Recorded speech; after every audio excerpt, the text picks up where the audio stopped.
Sorry, Chris. Go on, please. No, it's no problem at all, man. So, gentlemen, today is the power of presence and how to check in. And I wanted to set the tone here today because I want to bring in the third man here in the space, and that's a new man that's joining our community, or a man who's been in our community for a really long time. He's been practicing in a group, and that we are here today in our community group coaching call, and we're going to be having a conversation today about the power of presence, and then we're going to be learning how to check in. And as I say that, I want to point out for the man who's listening and for you guys here that talking about doing the work is not doing it. And that the reason why we talk about the work is to inspire us to go practice and to discover something intellectually, like a concept or an idea, and then to implement it in the group.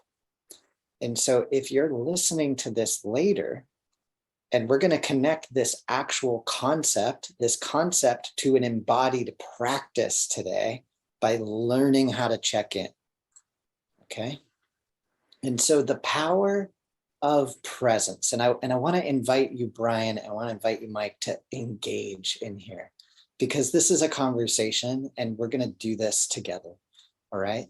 But we're going to go on a journey here right now. And so the power of presence and how to check in. I'm going to make this statement, and then we're going to go down. We're going to use this statement as a portal. And that's that the only way to connect with the experience of your life is through your body. The only way to connect with the experience of your life is through your body.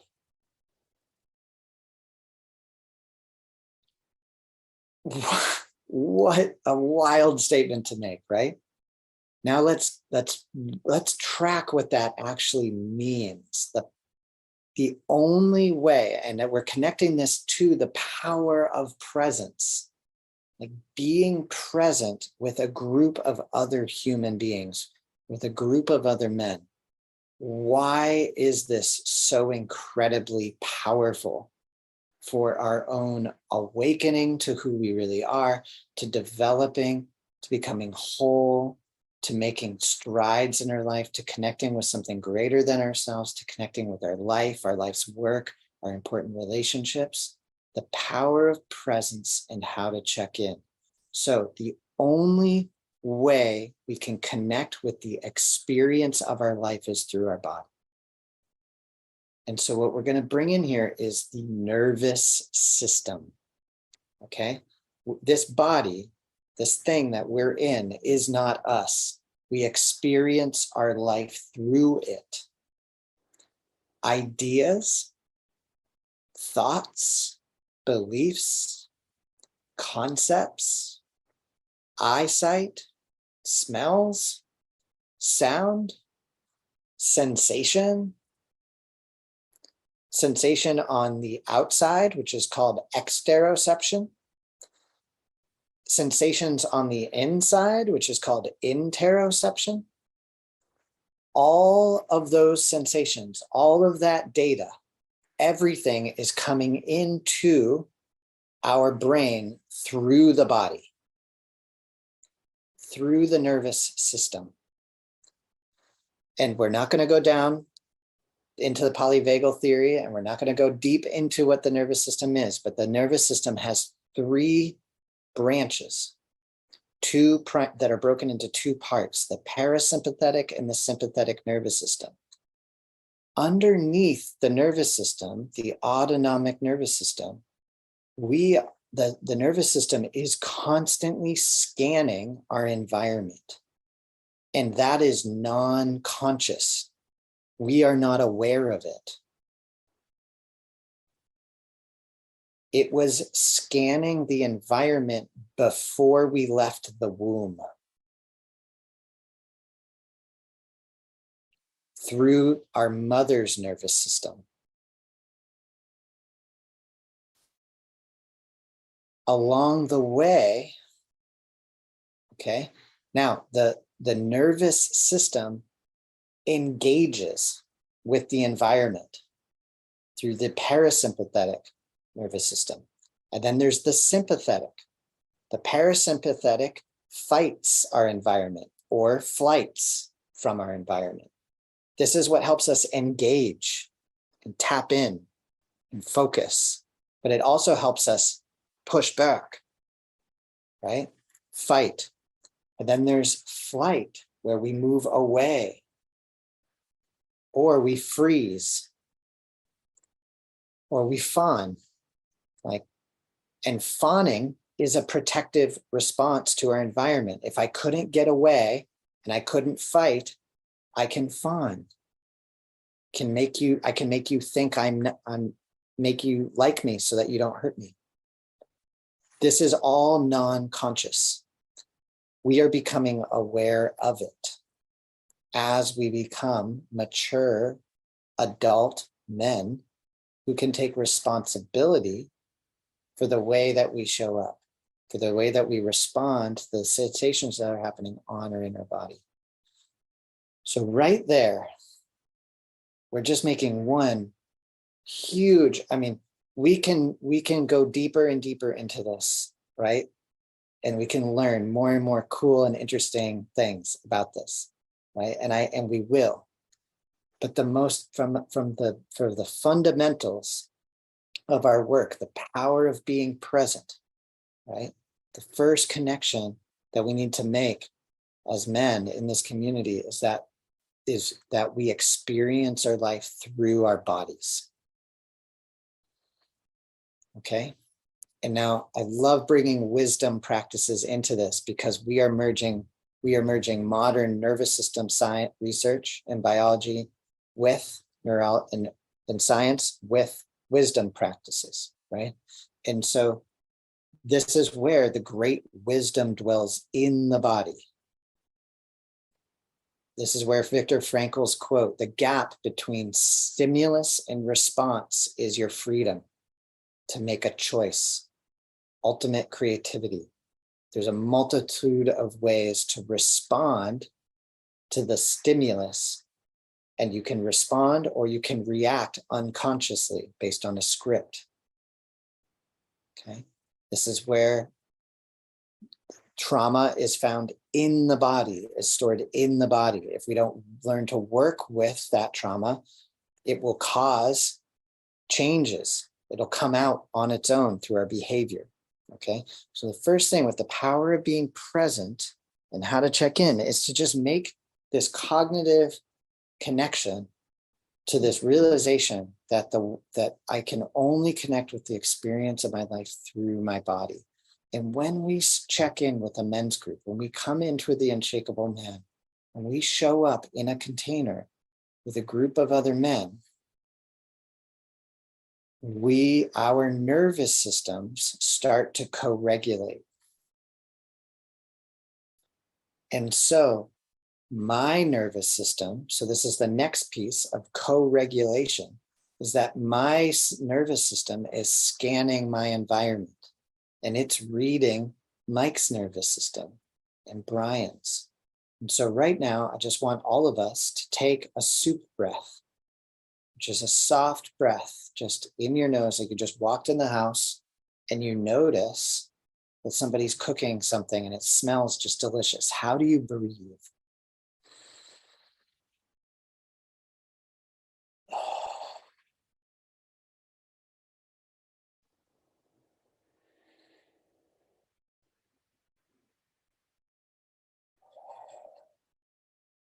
Just let go of any tension along the way. Savoring the air. Mike, how did you breathe? Brian, how did you breathe?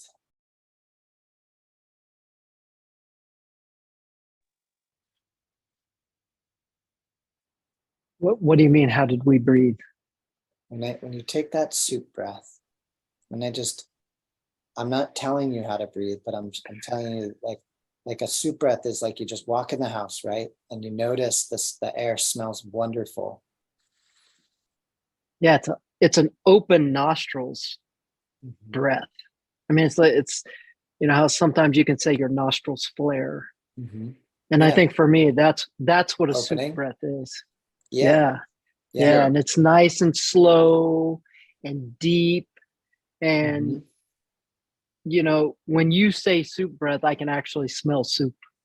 Yeah. So what we're doing, and notice how my nose itches right now. Brian, how did you breathe? What's your way of Oh, characterizing? I'm not congested today, so my nostrils, when I breathe in through my nostrils, they felt very open. And it's a nice day today, so I have the window open. So I was start to suck in the cooler air. So it wasn't so much the smell that I got as the fact I got the lining of my nostrils very pleasantly were coated with a slightly cooler air. Okay, so 2 seconds before I asked you guys to take a soup breath, what's the difference between how you were breathing then and that taking that soup breath? Because you were breathing I think it's the consciousness. conscious breath. Yeah. So you took a conscious breath. Another word for what you were doing is you savored it, which is an embodied response. Another word for this is opening to receive the breath. Right?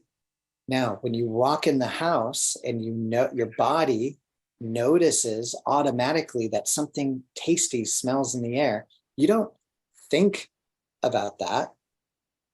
It lands on your olfactory senses, and then you realize, oh, there's something great to smell.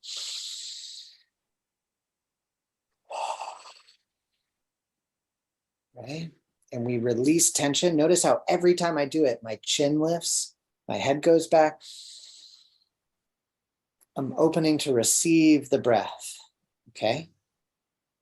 And then I want you to come into your body and to feel the sensations that are happening on and in your body. Right. So go ahead and dig one more. And this time I want you to bring your awareness into your body and to just notice. I want you to seek sensation. I want you to notice 3 things that are happening on or in your body. Okay? And then we're going to describe them to each other.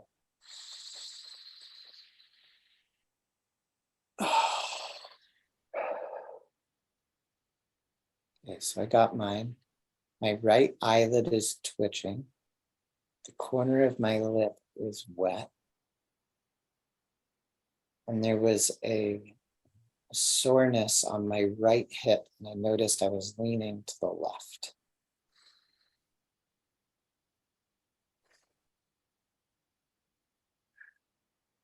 I noticed a pressure on both of my tops of both of my feet. I noticed a feeling of my wrists over my knees, and I noticed a relaxation in my shoulders. And when you said that, I noticed my shoulders and I wanted to stretch my back. Wonderful. Brian, do you need to do it again, or did anything you remember that you noticed? And notice how I said that you have to remember because it's no longer in the present. I became aware that I was aware of the area between my knees and my feet, toes, the whole area down, both legs. Beautiful. And I noticed there was almost like a slight vibration in the front of the leg. Was it tibia? Tibia, right? Mm-hmm. And I've been working out lately, so I think it's almost like a low-grade pain or the muscles relaxing or something from the workouts. It's not unpleasant, but I do notice it now. Again, it's like a gentle hum going through the legs. So I heard you say something twice, which was, I notice it now. I notice it now. Was what was happening before you noticed it? Likely, yes. Yes. So that is where we get the phrase something to experience. There is something to experience going on and in our bodies, but we are not aware of it until it wakes us up, right? Which is why stress, anxiety, overwhelm, fear, doubt, all of these emotions lead to intense physical sensations, which we then have these relationships with that we want to stop them. But what we're actually learning to do is to be with them, to come into the body. Sometimes we call this the wallet effect because we keep a wallet in our back pocket all the time. If we keep it in our back right pocket all the time, we don't feel it when we sit down. But then when it's gone, we notice it's gone. Right? And so what we're doing here is we're becoming aware of our somatic experience going on and in our body. And we can only experience that in the present. The sensations happening on and in our body are constantly shifting. And we are coming in, and we are awareness. We're not the sensations that we're experiencing. We're not the body. We are aware of it. And this is the power of being present. It's coming into the body. Now, we're doing this in a group. And so this makes it even more powerful because my autonomic nervous system is always scanning and it's adapted to scan my environment. If any of us in this room are in fight or flight coming in from work, or maybe we're highly caffeinated, or maybe we just had an argument or we got a parking ticket, right? Something happens in our life and we come into this space. When we have structure and when one man's nervous system in the space has the ability to regulate itself, meaning I come in and say, oh, notice it, not say, I do. I get myself into a state of tend and mend, and I get my nervous system to regulate itself, and get out of fight or flight, to come into rest and digest. Now your nervous system can start to regulate according to my nervous system. And this is, Chris, yeah. I just wanted to ask you, so in your experience, are we co-regulating in this type of an environment, a virtual environment, as much as we co-regulate when we're physically sharing the space? I think that we have so I'm going to answer this from my own experience. I'm not going to use, so one of the primary ways to study this would be to measure our heart rate variability in response to stimulus. And we don't have that, right? So I can't measure our heart rate variability, right, in response to stimulus. But I will say that one of the surprises from the pandemic in community has been, for me, that having the perception that we are in a different space has led to a bunch of constructive outcomes, which is that I can be aware of my environment here in this room without you affecting it, without you disturbing the physical space in this room. So I can slow down and get into my body more easily, really, than walking into your house and getting situated with the environment, right? And conversely, you can probably do the same, right? Like you're in your home. And so and the structures of inviting us to breathe together and to drop in, right? And the fact that we are using our eyes and our ears to scan each other, I would actually say that yes, like we absolutely we are co-regulating each other by being in this space with each other. It works through the internet, right? It's working through because I am taking you in through this, right?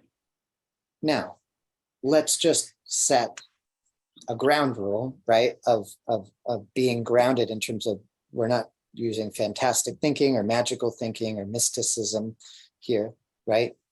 We also are not in the environment with each other, right? Like the direct physical environment. And so there's a lot, some of the main things we can't do with one another are intentional touch, right? Like me putting my hand on the right side of your chest and looking into your right eye, and you putting your hand on the right side of my chest and looking into my right eye, right? Which would allow us to sync up in a whole other physically connected way, right?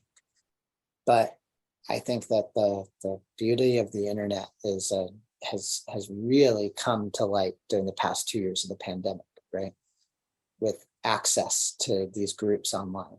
And so my answer would be yes, we are co-regulating each other, but I can't say how much. I don't know the differences. Yeah. Right?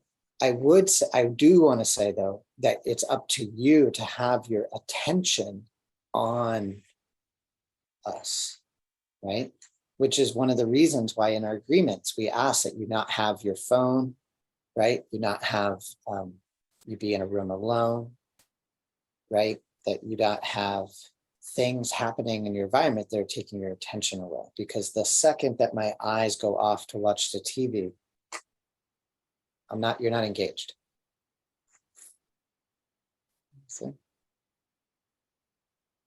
But the key here, like for me, and do you guys have any other questions?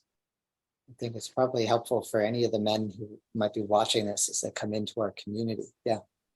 It's Brian, and it's not a question, but I did want to share that a few minutes ago I was triggered by in a good way, by the conversation to various work, career-related meetings, environments, especially when the same teams from around the nation would get together, and we knew each other well enough so that I thought we could tell, and we would compare notes later if somebody was like in a really bad mood, or somebody maybe had a tragedy in their life, but you could just pick up, and I think the reason you could pick up because the energy would not flow as easily around the meeting.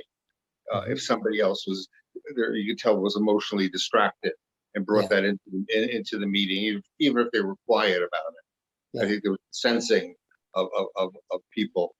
The other thing I thought about other locations in my life that use a similar, not similar, but I think a similar effect of focusing, of being present, believe it or not, would be in the classroom saying the Pledge of Allegiance, when you have like all the kids get quiet and just say the Pledge of Allegiance together. Yeah. And the teacher can sit them down, and they're they're on the same plane. Same in Catholic. I'm sorry.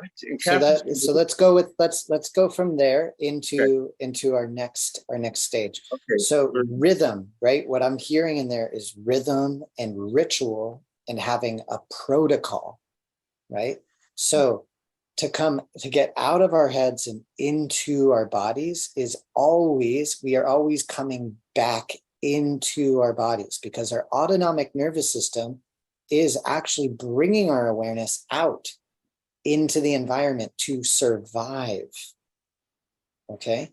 But our survival system is always in direct opposition of our connection system. Okay. So we learned to survive. The survival system comes up and we start to disconnect. as the survival system comes down, our connection system comes up. And we automatically start to feel more connected to our environment, to Mother Nature, to something greater than ourselves, to the earth, to human beings, to our pets, to natural resources, right? To the world, to everyone and everything. That automatically happens when we get out of our protective state and get into the rest and digest. Okay? Now, we need rituals or embodied protocols to get out of our head and into our bodies. Okay? In our breath work and somatic breath work, which we lead here in the community. So when I say practice, we have practice alone, like our traditional seated meditation and breath work. We have our practice in our day-to-day life. How do I respond to my partner when she gets angry at me? Do I protect myself, or do I take a breath in my nose, come into my body, ask myself, what am I feeling? Where do I feel it in my body? What does that part of me need? Give it what it needs, right? These are things we learn in here and we practice. I have my group practice, right? Being in group with you men, showing up, learning through the experience of another man, witnessing, guiding, opening, hosting a group, right? And then, losing my train of thought here. We have our different forms of practice, right? And so when I say we're going to practice these protocols, we can do it in all of these different areas, even these different zones of our life, right? Our life is our practice, right?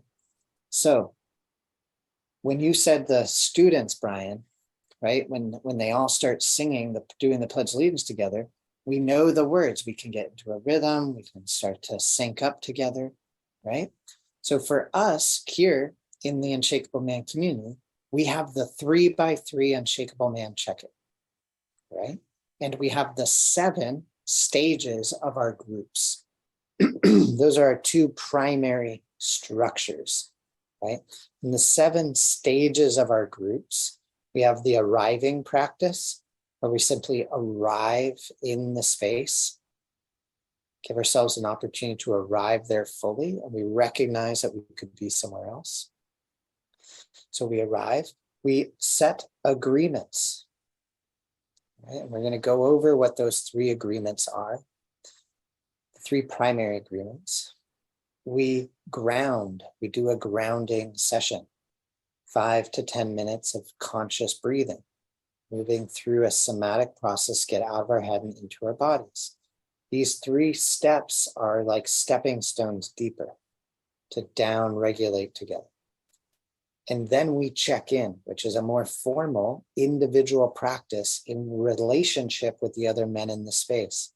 So as I check in, you get to relate or attune to my check-in, and I get to attune to yours. And while we do that, we receive a man's check-in and we listen to him and we give him adjustments of formative language, right? So all of these things that I'm talking about right here, I just want you guys to know, if you're listening to this, you don't have to do this right. And you don't really have to keep up right now. All you really got to do is just come to group. This is meant to inspire you, okay? Of how much you're going to learn by being in this community. So the formative language comes in 4 parts, and we're going to talk about that later too. Okay, because language is our way of describing relating to our experience verbally to men in our life, or to ourselves in our head. And so when we become aware of our language, we can become aware of our relationship to our experience, start to take ownership of that. All right, that's becoming conscious of the autonomic responses on and in our body. Instead of repressing and suppressing it, we can actually learn to work with it. Okay.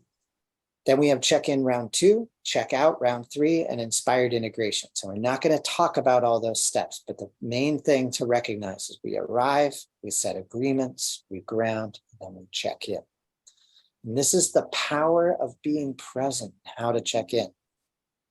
if you're watching this or you're here, guys, like the reason what we're doing here today is I'm attempting to put some breadcrumbs out there to inspire you to appreciate the depth of what we are doing in these groups.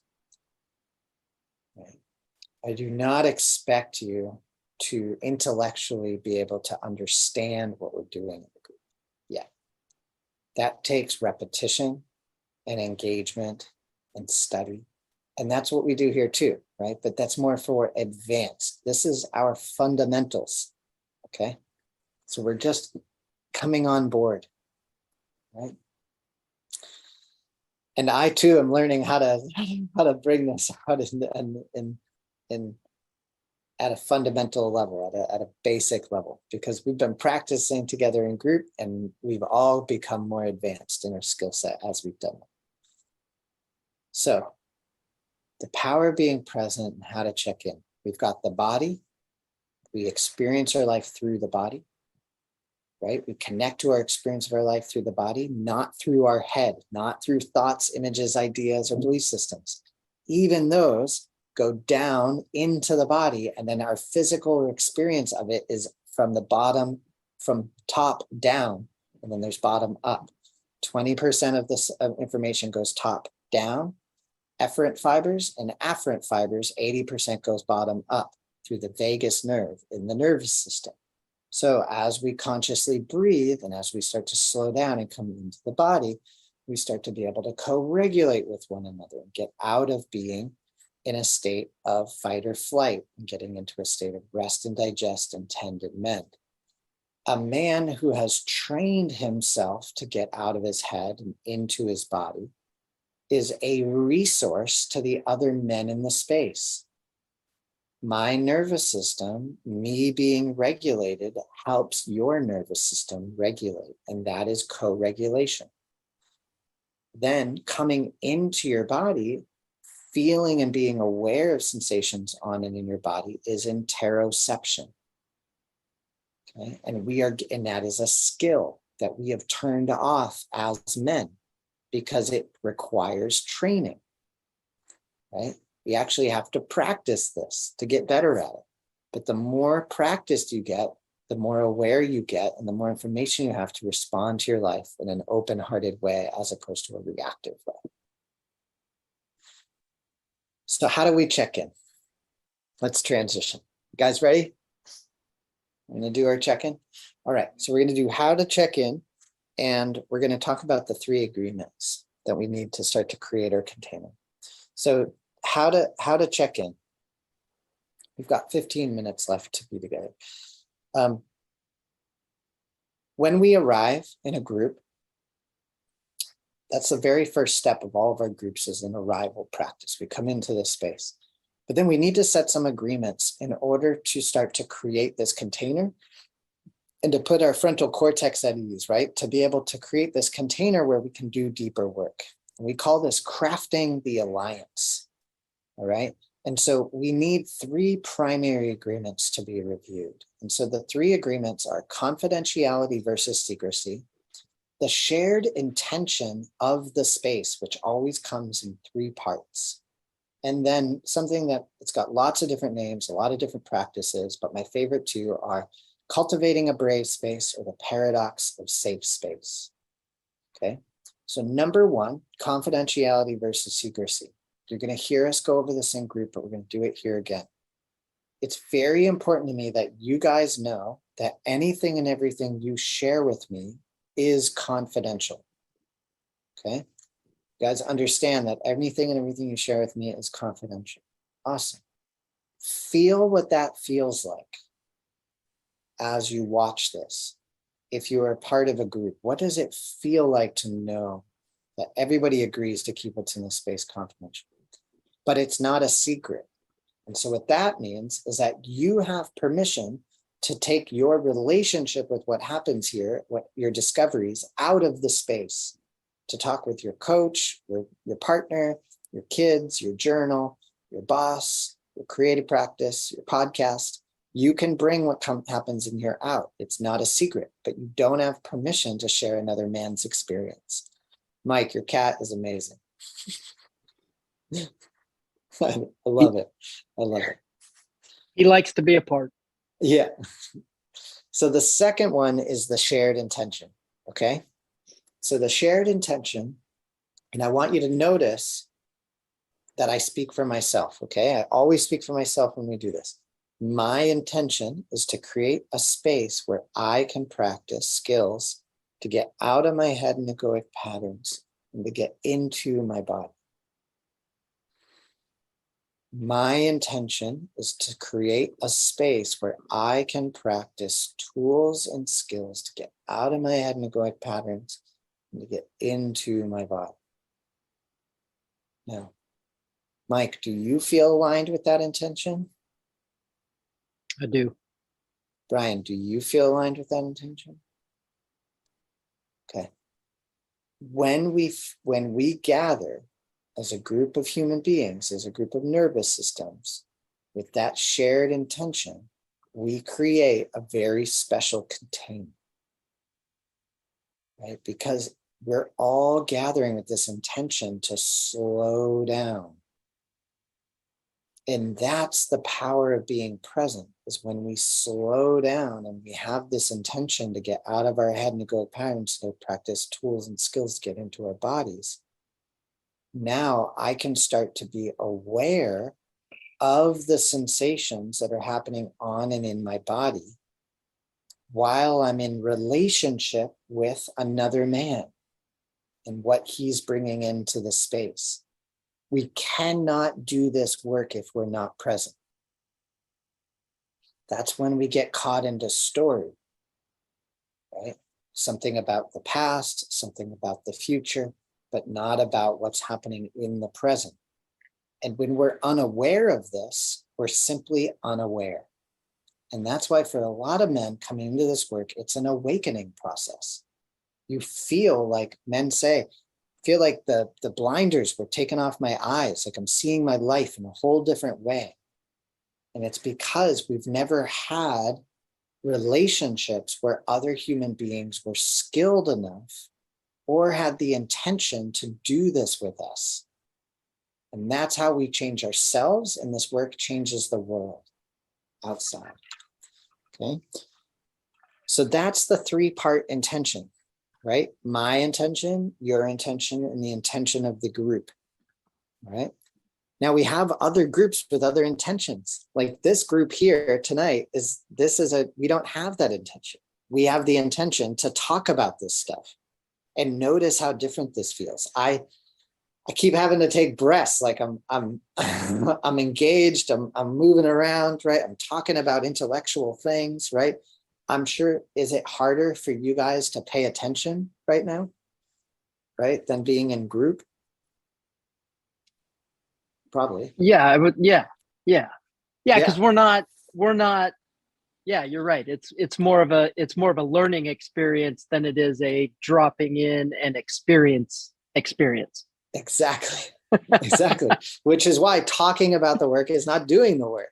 Right? Yes. Right. Amen. Right. But this is one of the dualities of this work, right? Like we're recording this so that guys can watch it, right? We're coming into our community. You can get this deeper appreciation. So the third agreement to craft our alliance together is my favorite one. And this is the paradox of safe space, or cultivating a brave space. So if I feel aligned with these things, right? This happens for many men in this work, is I'm now interested in finding a community where I can train with, or I can be around other men who want to be more conscious, or want to be more present, or want to be more skilled in my life. I want to find my purpose. I want to go out in the world, right? And we almost automatically think like, I need a safe space, or I need a space where I can be more authentic, or I want the space to be safe. And I do want the space to be safe. There is a part of me that wants that. But the problem with a safe space, this is the paradox of it, is that the second that I actually step in to relationship in a safe space, I will almost immediately make the space unsafe. And the reason for that is because of this autonomic system, right, of belonging. And what it comes down to is attachment and authenticity. Attachment and authenticity. As we are nurtured, attachment will always win out over authenticity. So if I can't be authentic, I will stop being, if being authentic means I can't be attached, I will be less authentic in order to be more attached. I almost put my middle finger up, right? So to be more attached. And this happens in relationship. But now that we're adult men, we can actually start to work with that, right? We can step into it and risk attachment in order to be more authentic, right? Now, another way of saying this is if I want this space to be safe, I may hold back certain ways of being authentic in order to make you guys feel comfortable. Mm. Or Brian may shift or change how he shows up in order to get me to like him. Or Mike and I may become friends, and then I have a hard time telling him a difficult truth about the way that I see him showing up. And so the way that we cut through this paradox is we bring this paradox up into the light. I love how I'm on a screen right now, so I got to like bring it up into the light. We literally are bringing this from the unconscious into the conscious. We're talking about it. And we have to do this in every group. Repeatedly, we have to remind ourselves of this. And then we set a different intention. So we do not want this space to be safe. Okay? We want the space to be brave. And what a brave space is it's a space where all of the men in the space know how to reinstate safety when it's lost. Okay? It means as anytime there is a rupture or I notice I feel unsafe, we know and we can take responsibility to reinstate safety in the group. And that's how we start to be able to take risks and we'd be able to re-engage with one another. Okay. Brian, am I putting you to sleep? Sorry about that. I get to be the ultimate teacher here. So Can can all of it, can we all take responsibility to let each other know what we're feeling when it shifts or changes? There you go. There we Awesome. So that's crafting the alliance. We're So not I gonna just do- want to say, yeah. I just want to say, I just love the way you explained that this time, because I know you've probably explained it that way 100 times before, but it really landed today with the authenticity part of that, and being able to be authentic. And I can feel that from previous groups, that authenticity that we have within the group. And so I don't think it's ever hit me in quite the manner that it hit me today. So yeah, thank you for that explanation.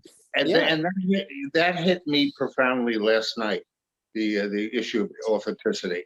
And so I find tonight and tomorrow complementing each other.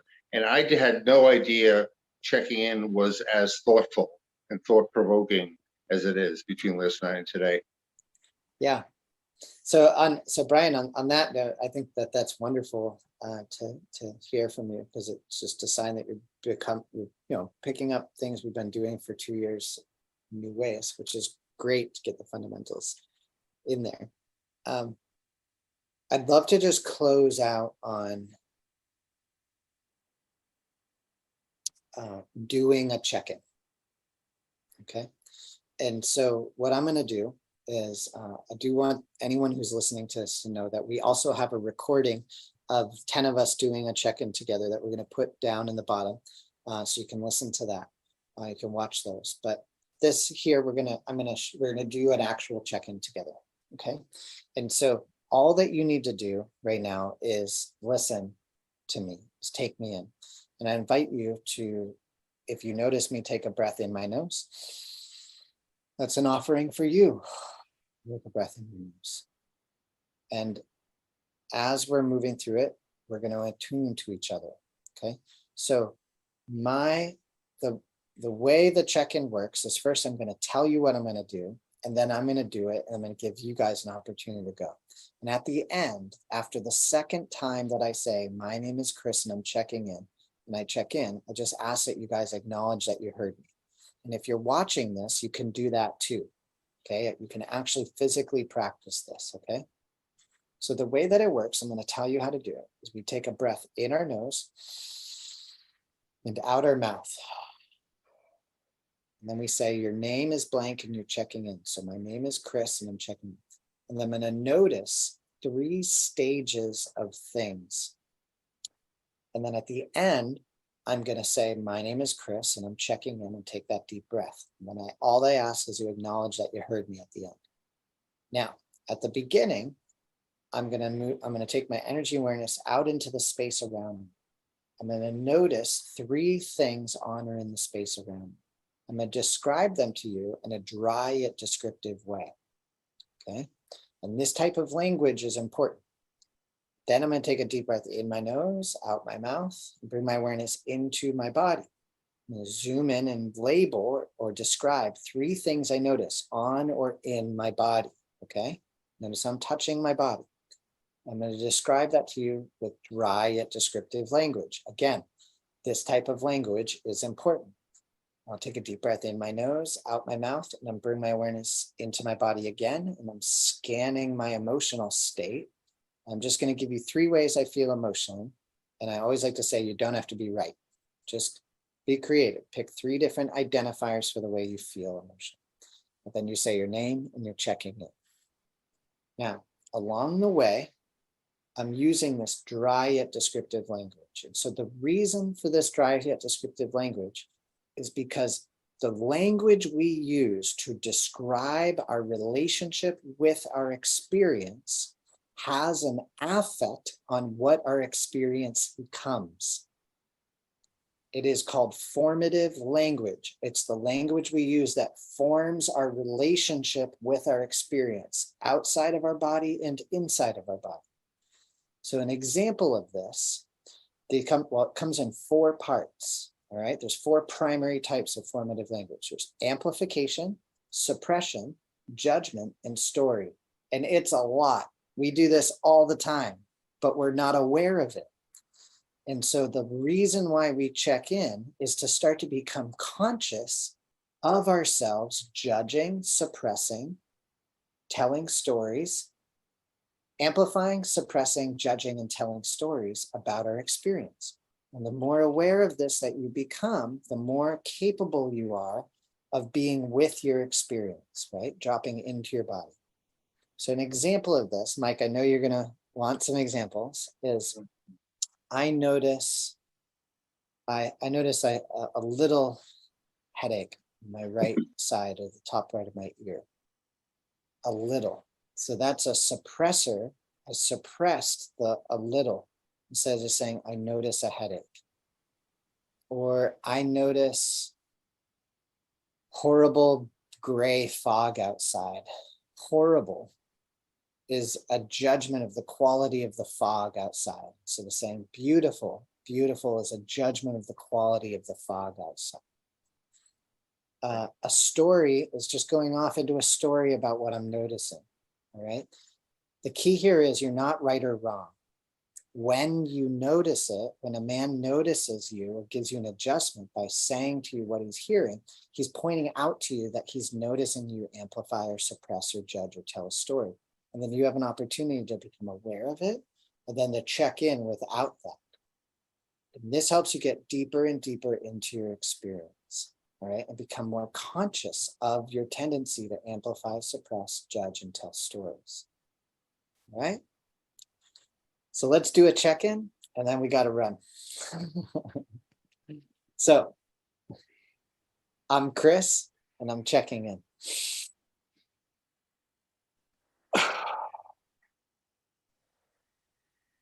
Notice an orange tag on a puncher. acupuncture. I notice the sound of the foghorn outside. And I notice a single feather sticking out of the carpet on the floor. Physically, honoring my body, I notice my muscles around my eyes just loosened. I can feel my heartbeat in my pelvic girdle, my hands, my calves, and my belly. And my nostrils feel clear and open. Emotionally, I feel caring, I feel joyful, and feel present. I'm Chris, and I'm checking in. Good to be with you, Chris. Mike, your turn. Thank you for acknowledging me. Thanks, Chris.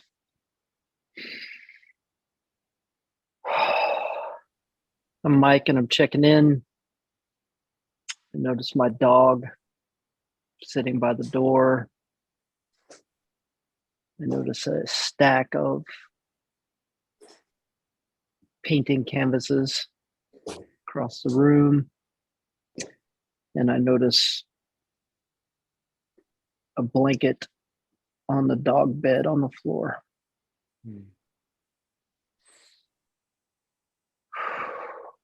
In or on my body,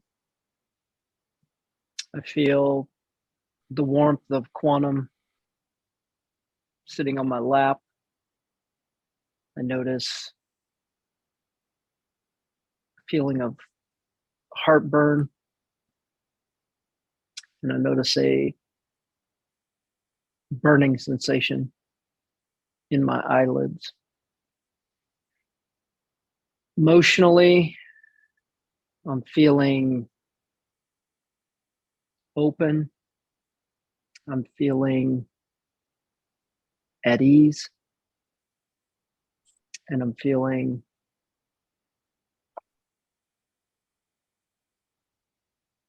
happy. I'm Mike, and I'm checking in. Good to be with you, Mike. Thank you. Over to Brian. Mike, Thank I you, Mike. noticed my eyes when you noticed your eyes. And a big smile on my face when you said happy. Brian, your turn. Yeah, thank you, Mike and Chris. Brian checking in. I notice how bright the sun is in the sunlight on the trees. I can feel fresh air on my body. I notice a grouping of sweaters and sweatshirts hanging by the door. I notice the recyclable bag by the door. I hear the dishwasher humming away. I am comfortable in my chair. My feet are flat on the ground.